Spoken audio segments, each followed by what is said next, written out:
walk that fine line between Skinner going to his goalie's defense and keeping his emotions in check? That's a fine line. It's every day you walk it. You know, these guys are high energy, high emotion guys. These are intense situations. So, that's not something you can snap your fingers to fix. And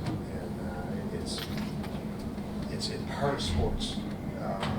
Obviously, when players go through it, they go through the experience of it. It's a check. But yeah, as I mentioned, I think the emotions got the best of them. And, how do you fix it? Yeah. I guess how do you approach Jeff? Or do you? I mean. Yeah, Jeff. I mean, when plays like that, the players know the situation. Like I said, so when there's situations where emotions get the best of the players, know. So.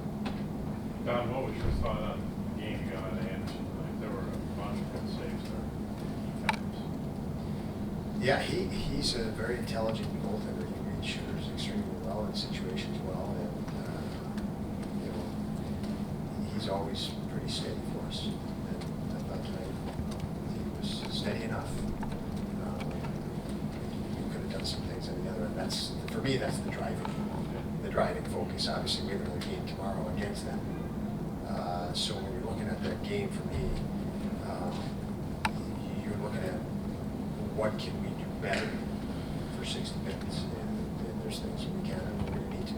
There was so much talk in the last few days, obviously, about offense. You guys, you like 6 shots on goal the first 27 minutes of that game. You had essentially the 5-on-2 in the first period. I mean, what did you just think of this defensive effort for that first 30 minutes or so?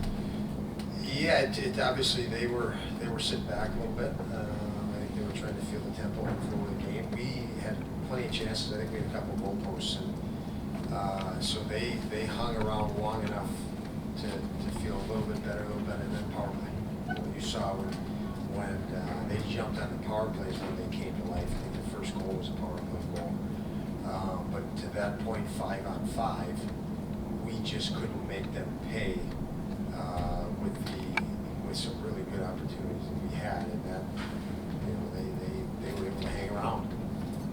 Was that more your players, or was that more you ran into on goaltending? Well, I think it's a combination. It's always a combination. He was good. He was a good goalie,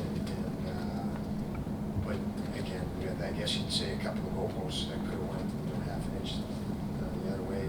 Could have went in, but yeah, he played well, and I do think there's takeaways from this game that we can target, make improvements or adjustments tomorrow. Now, what was the difference in Casey tonight? He was very active, and he got rewarded on the score sheet. What was the difference? That he got rewarded really for me, because he's been putting in the work, and he's dialed in his effort. His effort's been there, especially he's elevated that the last few games. I've never questioned his effort, but I think he's pushed harder and harder. And tonight he got some bounces that he hasn't been doing really, and we hope that's a breath of fresh air for him. He can find his game sooner. Must be everything to have him, both Casey and Victor, off the back a little bit tonight, right? It is. It's nice that both those guys contributed, Victor and Casey, and again they're putting in lots of work that we see. Vic had a post, I think, early in the game as well. He had one or two maybe the other day even, or the game before that. So he's working, and it's when you know guys are working. I've said many times, you know they work. It's nice to see them get the reward, and for both those guys tonight, they ended up on the score sheet. Very nice. With how heated the end of the game got, how do you collect this team to do it all over again tomorrow? Yeah, I think how it got heated is great for tomorrow. I think the guys, they're getting on a plane. We're going and traveling together, staying in the hotel, hotel in the morning all day tomorrow together. So I think our guys will channel this the right way into a very dialed in effort tomorrow. And I base that on knowing these guys the way I do and their history of it.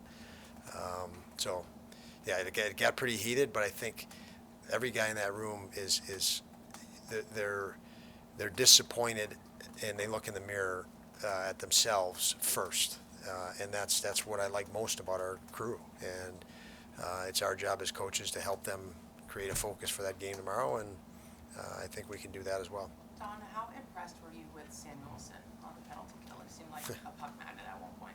Yeah, he's I mean,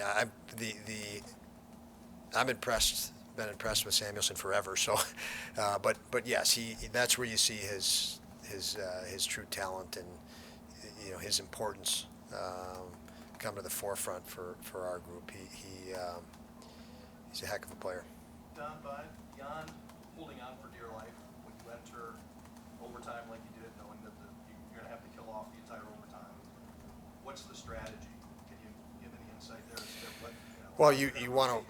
Yeah, it's first of all, it's a 4-on-3. It's not a 5-on-3. So sometimes the perception is 5-on-3, you're in a really difficult situation. 4-on-3, you do have some opportunity to, much more opportunity to jump pucks and force plays and potentially score. So for us, we spoke to our guys about, there could be and can be offensive opportunity here. Read situations with that in mind. Make a play when you break up a play. And so certainly you could look at it and say we had to kill 5 minutes, but somewhere in there we were also aware that there could be opportunity to be had. Much more difficult to do that 5-on-3. How much is there a difference between going into overtime having to kill off a minor versus going for 5 minutes? Yeah, that's a big one. That's a big difference. Obviously, you look at that clock, and there would have been 30 seconds left in the game, had we gotten that far on the kill.